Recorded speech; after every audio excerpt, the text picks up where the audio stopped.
Hey guys, in this video we're going to learn about factoring by grouping. So your learning target is I can factor by grouping. For some polynomials, you can factor by grouping pairs of terms that have a common monomial factor. The pattern is shown below. So as you see here, we have RA plus RB, RA plus RB plus SA plus SB. And what we can do is if we see our first two terms have a common monomial R. So if I just split this right down the middle and group them with the first two terms in front and the second two terms, I see that each of those groups has a common monomial. The first group has a common monomial R. So when I take an R out of RA plus RB, I end up with this R times A plus B. And then my second group is SA plus SB, and they each have an S in common, so that's plus S times A plus B. And then if you notice, after I've done that, do you see that they both now, each of these terms has a common factor of A plus B? So similar to taking the R out and the S out, if we put the A plus B in front, so that take those out, what I have left over is just my R plus S, and that's what this is.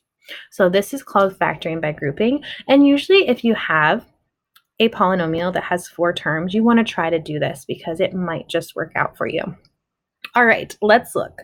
Factor each polynomial by grouping. And do remember that whenever we factor, we need to factor completely. Okay, let's look at this. Letter A, x cubed plus 5x squared minus 4x minus 20. So the first thing I'm going to do is I'm going to split my polynomial into groups of 2 and look for the greatest common factor. X cubed plus 5x squared. I know I can take an x squared out of both of those. So I'm going to put the x squared out front, and then what's left over is just x plus 5. Now, our goal in the second group is to have the same thing left over. Okay, so if I have negative 4x minus 20, I have a negative 4 and a negative 20, I could take out a negative 4 from both of those. So I'm going to write minus 4, and then negative 4x divided by negative 4 is x, and negative 20 divided by negative 4 is a positive 5. And we have what we want. We have this common factor of x plus 5, which I'm going to write out front. So I'm factoring this out, which ends up being one factor out front. And then what's left over is just x squared minus 4. If you went ahead and distributed those back together, you would get our original polynomial. Now we need to make sure that this is completely factored before we say this is our answer. But I hope you see that this x squared minus 4 can be factored. This is a difference of squares. So look out for factors left over that can actually be factored themselves.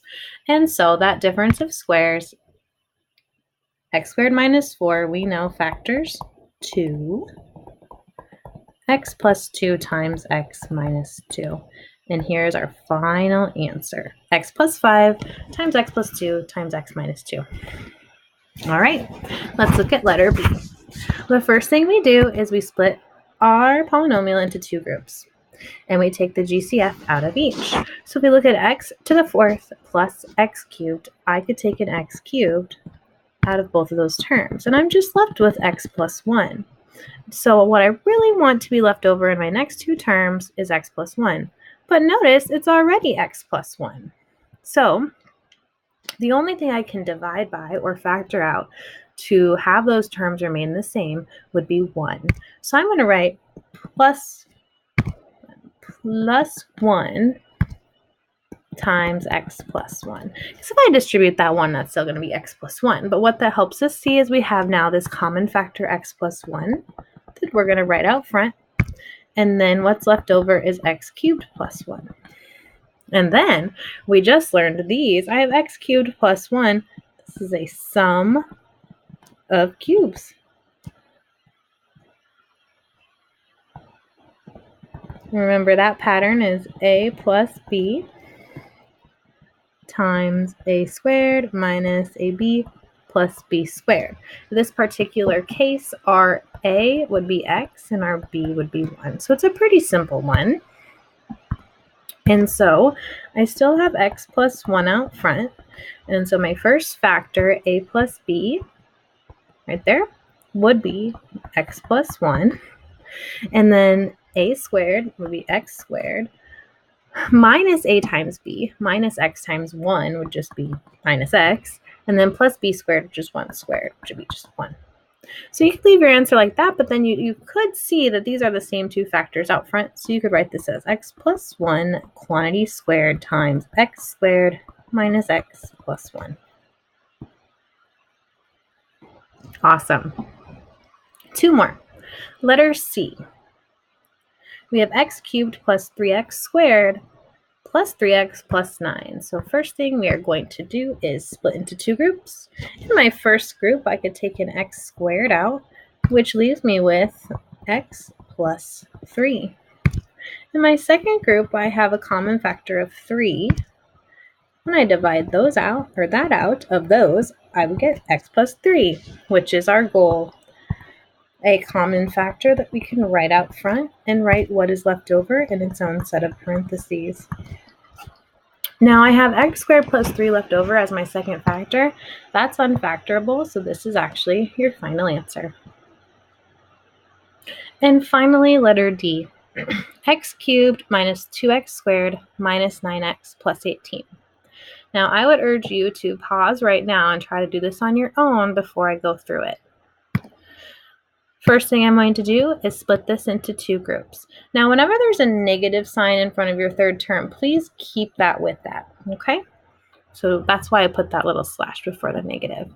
What I can take out of x cubed and negative 2x squared is just x squared. I have left x minus 2. And what I can take out of a negative 9x plus 18 is, now, of course, you could take 9 out of both of those, but whenever our leading term is negative, we want to take that out as well. So we're going to take out a negative 9. And I'm left with x minus 2. See, if I wouldn't have taken out a negative, I would have been left with x plus 2, and I wouldn't have gotten the same factor that I want. So make sure you always get the same thing left over, because now I can write that out front, x minus 2. And what's left over is x squared minus 9, and I hope that we have bells ringing in our head that this is a difference of squares again. And so we can keep factoring. We're going to have x minus 2 times x plus 3 times x minus 3. And we have completely factored. That is factoring by grouping